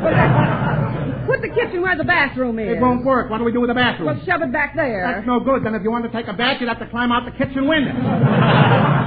I know. Make the window a door. That'll work out swell. Oh, that'll work out swell. Where do we put the window? Well, put the fireplace back there. That's the fireplace over there. That's where it lies. Well, you can't have the fireplace there. Well, because you'd have to step through it into the kitchen, climb over the refrigerator to get into the bathroom. Oh, but wait. I know what we could do. We could move the bathtub over here. No.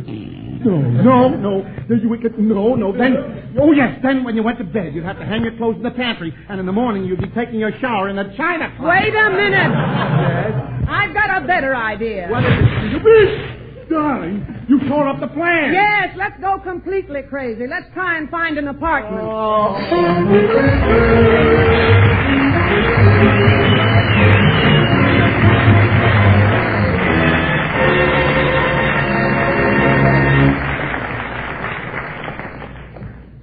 In just a moment, you'll hear the final portion of Christmas on the Blue, featuring the famous Fred Waring chorus, The Life of Riley, starring William Bendix, Mr. Joe E. Brown, who introduces the fighting men from the Pacific Combat Zone talking with their families in America, and a special Christmas number by Miss Gracie Fields, Paul Whiteman and his orchestra, and the Paul Taylor Chorus.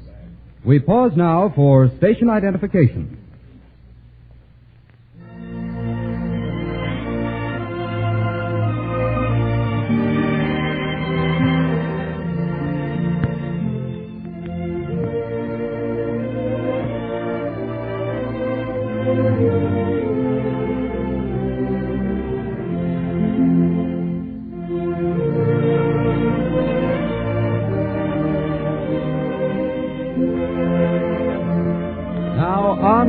Christmas on the Blue with your mistress of ceremonies, Gracie Fields. On Christmas Day, it is our custom to sing the traditional carols, which have been handed down from generation to generation throughout the ages. I can think of no better group to sing these carols for you than the famous Fred Waring Chorus, heard each Thursday night at 10 o'clock, sponsored by the Owens Glass Company. For this special Christmas Day treat, we take you now to New York. No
Field and fountain, moor and mountain, following yonder star. Oh, star of wonder, star of night, star with royal beauty bright, westward leading, still proceeding, guide us to thy perfect light.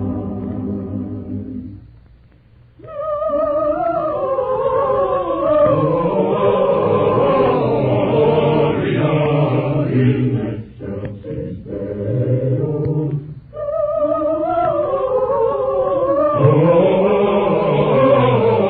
Gloria in excelsis Deo.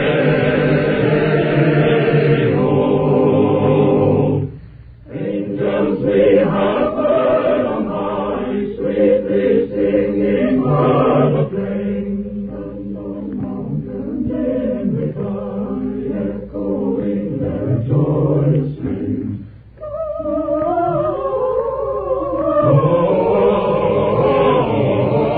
Gloria in excelsis Deo.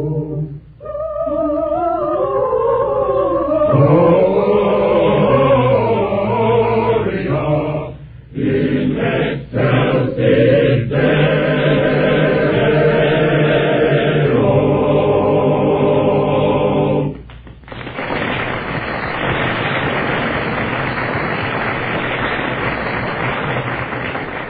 Back in Hollywood, let's drop in on a family that delights Blue Network listeners every Sunday night with big gobs of heartwarming laughter. So here we go for another adventure in The Life of Riley, starring one of Hollywood's greatest comedians, the man you laugh at in Wake Island and Guadalcanal Diary, none other than the Beau Brummel of Brooklyn, William Bendix.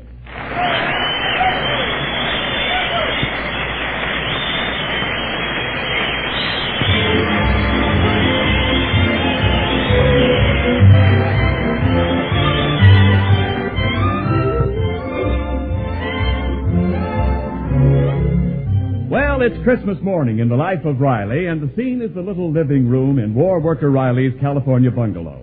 Riley, his wife, and the children, 13-year-old Junior and 16-year-old Babs, are happily opening the Christmas present. Oh, boy, look what I got from my school teacher. A penknife. Boy, it must have cost her at least $2. Junior, it ain't how much the school teacher spent. It's the principle of the thing. Oh, Riley, you said you're giving up those jokes for New Year's. Oh, I still got a week. Hey, look, Peg, here's a present Snuffy Thomas sent me. Oh, what is it, Daddy? It's a pair of garters. What a cheapskate. Garters after what I gave him. Oh, what did you give him, Pop? Well, I gave him a holy smoke, I didn't give him anything. Gee, that Snuffy Thomas is a nice guy. Oh, look, Junior, a dressing gown for Mother and Dad. Just what I wanted. Thanks, Mother. Thanks, Dad. Well, I hope you like the color. It's my favorite. Paris green. Olive green, dear. Oh, olive. Then those little red dots must be the pimentos in Hey, what's that you got there, Dumpling? Oh, it's something for you from Ike Shanahan. For me? Well, let me see that. Oh, for crying out loud. Ike must be nuts. What did he give you? A pair of wooden shoes. Riley, those are shoe trees. Oh. You put them in your shoes so they won't get out of shape. Oh, well, that's a good idea, but how'll I get my feet in? I see what you mean. They're very useful. Yes. Well, what are you looking for, Junior? My present from Stumpy Evans. I don't see it. Well, maybe he didn't send you one. Well, he should have. The double-crosser. I sent him an airplane book. Well, I'm through with that Stumpy. Junior, that's no way to talk. You know what they say, never look for a gift in a horse's mouth. Well, Stumpy should have given me something. Now, you take me, Junior. I sent gifts to all my pals, Waldo Binney, Muley Durkin, and Digger Odell the Undertaker. But suppose they didn't give me any gifts back. Would I get sore? No. I'd still be just as friendly with them like always. Yes, your father's right, Junior. Yeah. Yeah, he's right. But Snuffy should have given me a present. Junior, I guess this is as good a time as any to read that new book my boss gave me. It'll teach you a lesson about Christmas. Oh, what book's that, Riley? That's this one here, A Christmas Carol by Charles Dickens. Oh, go on, read it, Daddy. Dickens is such a fine writer. You bet he is. I read all his stuff as soon as it comes out.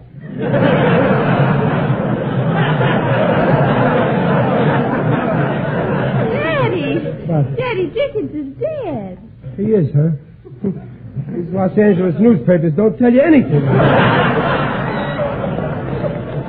I once saw a swell movie that Dickens wrote. It was a good movie. You know, the one about that very nervous boy. You know, Oliver Twitch. Twist, Riley. Yeah, well, now everybody quiet, please. And Junior, you listen to this story because you need it. Okay, Pop. A Christmas Carol. A Christmas Carol. Page 1, Chapter 1. Pretty dull so far. Junior. Go on, Riley. Read it, dear. Old Man Marley was dead to begin with. Come in. Well, if it ain't my pal, little Waldo Binney. Yeah, how are you, Waldo? Merry Christmas. Oh, my Christmas. Oh, my. I'm back. I'm back. I'm back.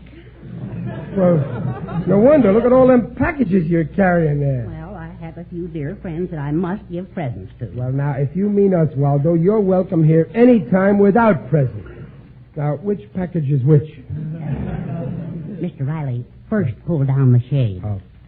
What's the matter, Mr. Binney? Don't you want your wife to know you're out of the house? Oh, Junior, don't you be disrespectful about Mrs. Binney. Oh, that's all right. I don't mind. Well, just the same, Junior was very rude. Tell me, Waldo, how did you get away from the old bat, huh?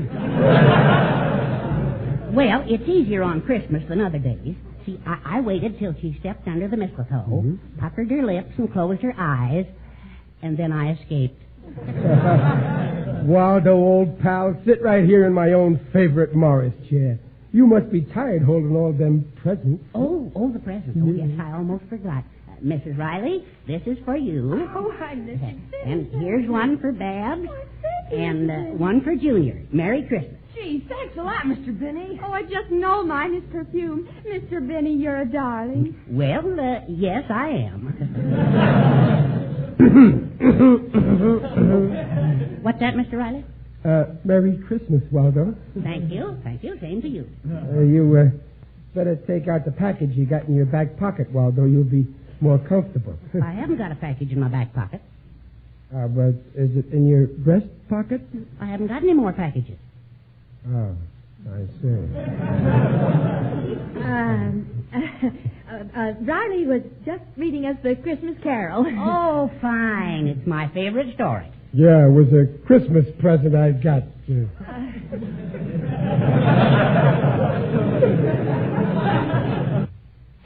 Go on, Riley. Read it, dear. Old Man Marley was dead to begin with.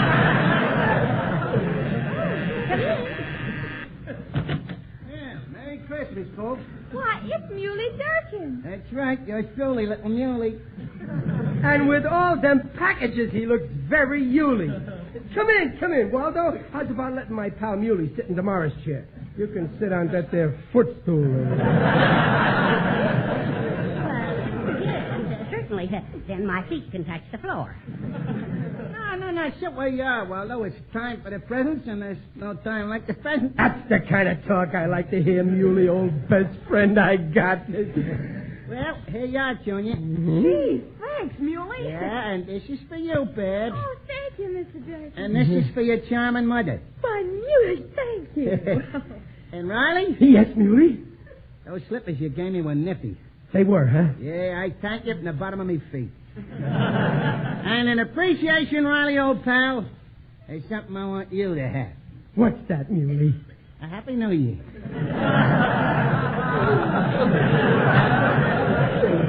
Thanks. It's sure starting off good. Well, now that Santa Claus Muley's bag is empty, he might as well sit down. I think I will try your Morris chair, Riley. If Morris don't mind, why should I? Mr. Riley was just reading us a Christmas carol. Oh, swell. This story has got a message.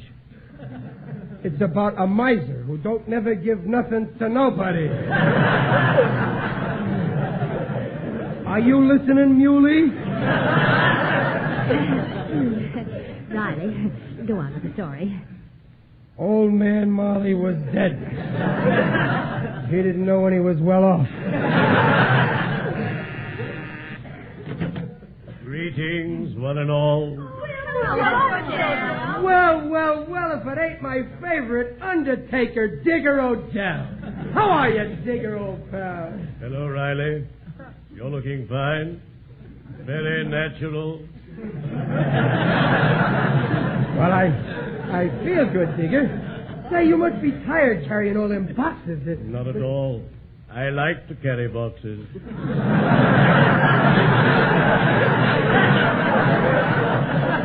I do it every Christmas. Oh, that's fine, Digger, old pal.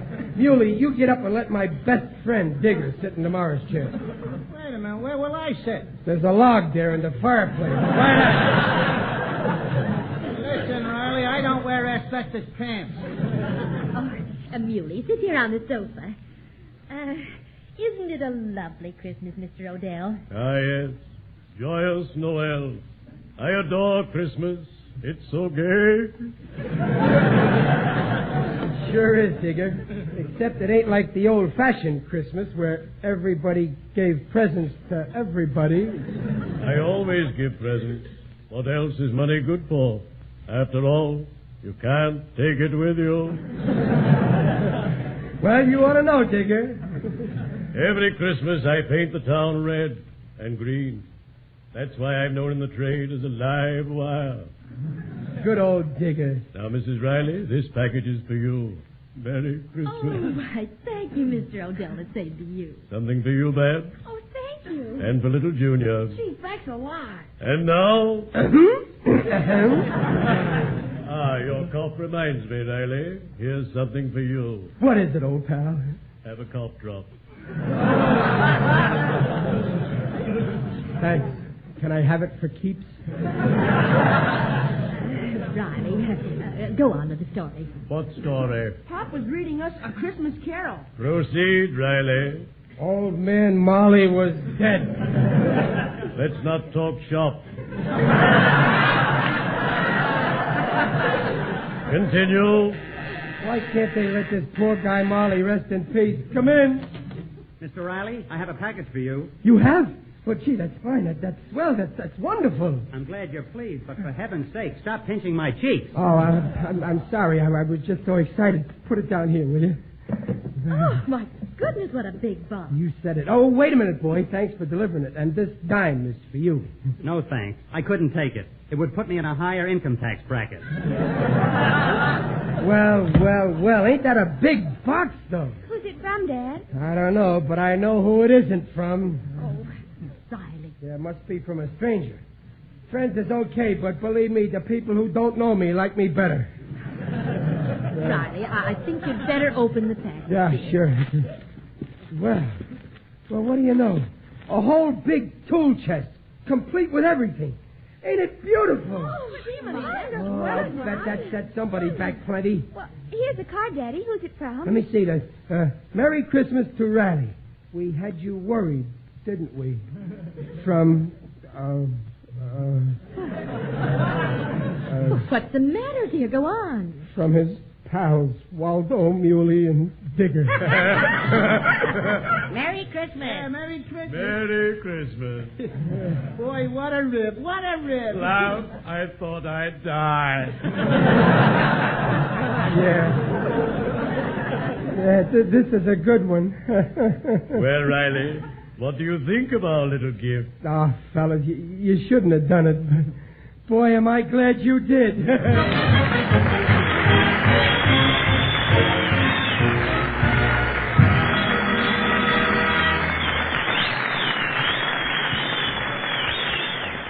We want to thank the entire Life of Riley cast for making Christmas on the Blue a merrier one.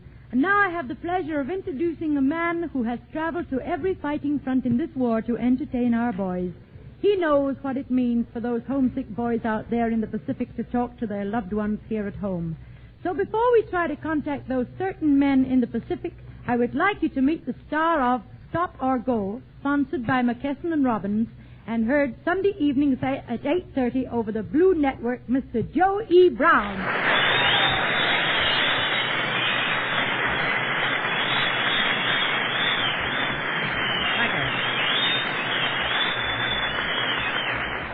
Thank you, fellows, and thank you, Gracie, very kindly.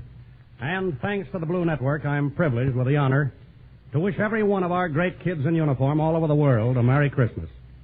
Seeing them as I have, working and fighting in some instances under the most adverse conditions possible, makes you appreciate their magnificence. Each and every one of them, whether in combat areas or not, is doing his job, or her job. Yes, when I speak of them, I mean the girls as well as the boys. God bless them all. Race, creed, and color are no dividing line. They're all Americans fighting shoulder to shoulder to preserve what we know to be the decent way of living. And I pledge myself that as long as I live, I shall never forget what they have done, nor the debt I owe them. Since this war started, many times we civilians have been asked to give to the effort, either with our blood or a little extra work, some task that to us may seem quite menial, or to buy bonds. I believe we should be thankful that we're living in a country where we have the privilege of investing in our country and its future, and at the same time help bring these boys and girls of ours back home. And now, directly to you, our boys and girls of the Allied nations all over the world, officers, non-commissioned officers, and men. Wherever you fly, march, or float, I want you to know that a piece of the heart of Joe E. Brown goes with you. It is my prayer that we'll soon know peace, universal peace of all of you. Our children will be home to enjoy a good snowball fight, baseball game, or the company of your loved ones. You know, I was trying to think of some new and different way of saying Merry Christmas. But I must confess I soon gave it up for... You know, there's only one way to say Merry Christmas, simply and with sincerity. But we have found a new way for saying Merry Christmas, though. Through the magic of radio, it has been made possible for two of our swell fighting kids overseas to talk to their families. What a thrill. Their loved ones back here. In our studios in Honolulu are Marine Sergeant Humphrey Steele and Leland Clark of the Seabees. In San Francisco are the families of these two men. And we're going to let you listen in as they talk about all the things that are dear to them on this Christmas Day. Before we take you to San Francisco, ladies and gentlemen and boys and girls all over the world that are within the range of my voice, I want you to know that it's my desire once more to add my wishes and my prayers for a quick and victorious ending of this terrible struggle. And now, ladies and gentlemen, we take you to San Francisco. This is Burton Bennett from San Francisco. Calling in Blue Network correspondent William Ewing from Honolulu. Come in, William Ewing. This is William Ewing speaking from the St. Pax studios at Pearl Harbor. We have here this Christmas morning in the studio motor machinist mate, second class of the Seabees, Leland Clark, who's going to talk to his wife and his family in San Francisco. Go ahead, Clark, and say hello. Hello. Hello, darling. How are you? Just fine, honey. Gee, I'm sure glad to hear from you. Isn't this a wonderful Christmas present? It really is. How are you spending Christmas? Anna? Well, right now I'm enjoying very much talking to you, darling. Oh, that's wonderful. I really got a wonderful Christmas present yesterday morning when I was told that I was on the evacuation list. Oh, how nice. That really just about floored me, you might say. And how have you been? Well, I feel fine. The only thing that makes me feel better is if you could come home. Well, naturally, I thought that. And you can't imagine how I want to be home. Oh, I know. And, by the way, when is Merle to get his furlough? Oh, he's home now. Captain Merle Ellis is home on furlough, and he'll be there until after Christmas. Well, that's fine for him, isn't it? Lucky? Oh, I should say. They're looking forward to having you come home, too. Well, I'll probably miss it. Well, we'll be waiting. Well, that's fine. Here's your mother, Clark. Hello, Leland. Hello, Mother. How are you? Just fine. How are you? Just fine. And Merry Christmas to you. And thanks, the same to you. And this is just the most wonderful Christmas present I ever had. I just feel so happy I want to say Merry Christmas to the whole world. Well, and it made me feel real happy, too. In fact, I'm as nervous as a kid with a new toy. Me too. Can you tell us some of your experience on Saipan? Oh, well, there isn't much to tell down there. Tell about a little funniest part of it. Well, tell us the funnies. Well, Buddy and I went out. We got called up, and the air raid was coming over, and in the excitement of everything, he forgot his helmet, and our foxhole was kind of shallow, you know. Uh-huh. So there was an anti-aircraft gun started going off in the back of our foxhole a little ways that he didn't know was there, and he started burying his face in the sand. Every once in a while, he would rose up and blow the sand out of his eyes and nose and wipe his face off and say, "Clark," he said, "you don't take this serious." He said, "This is war," and with that, he'd bury his face in the sand again. I think that was about the funniest experience I had down there. Well, that was funny. And our living conditions there, well, they weren't the best, and I guess they weren't the worst. We had a kind of a hard bed the first few days on the sand. And then we moved up to Tanapeg Harbor, and we had a nice camp there, except when it rained. And I guess I'll have to say goodbye now, darling, and Mother, and the best luck to you all. Goodbye, and God bless you. Darling, did you give the commanding officer my message? Well, Remember, I want you home for a wedding anniversary. I'll do that. Goodbye. I forgot about... Bye. Merry Christmas. What have you got there now, Bill? Well, I've got First Sergeant Humphrey Steele of the Marine Corps. Steele thinks he's a little bit nervous, too, but he isn't near as nervous as I was a while ago when both these guys got lost between you and the hospital. Go ahead there, Steele. He's been all over the Pacific, but he had to get lost between you and the hospital. Go ahead and talk to the commandant there. Hello, Ella. Hello, Humphrey. How are you? I'm fine, and how are you? Oh, I feel swell. Well, that's grand. How's your leg? Huh? How's your leg? Fine. Well, is there any chance of you getting home? Oh, maybe next month. Early next month. Do you mean before the 5th or 6th? Well, you can never tell. Oh, well, you sound wonderful. Is Jerry with you today? He'll be with me this afternoon. Sorry, fellas, you go ahead and keep talking, but we've got to end our show. Here's a parting word from Gracie Field. Well, friends, it's really been wonderful bringing you Christmas on the Blue. It's been a great Christmas treat for me to introduce to your homes this afternoon so many stars of our Blue Network programs, and to hear the voices of our fine lads overseas exchanging Christmas greetings with their families here at home. Now, in behalf of the Blue Network and every participant of this 2-hour program, I say a Merry Christmas and God bless you all. This is the Blue Network.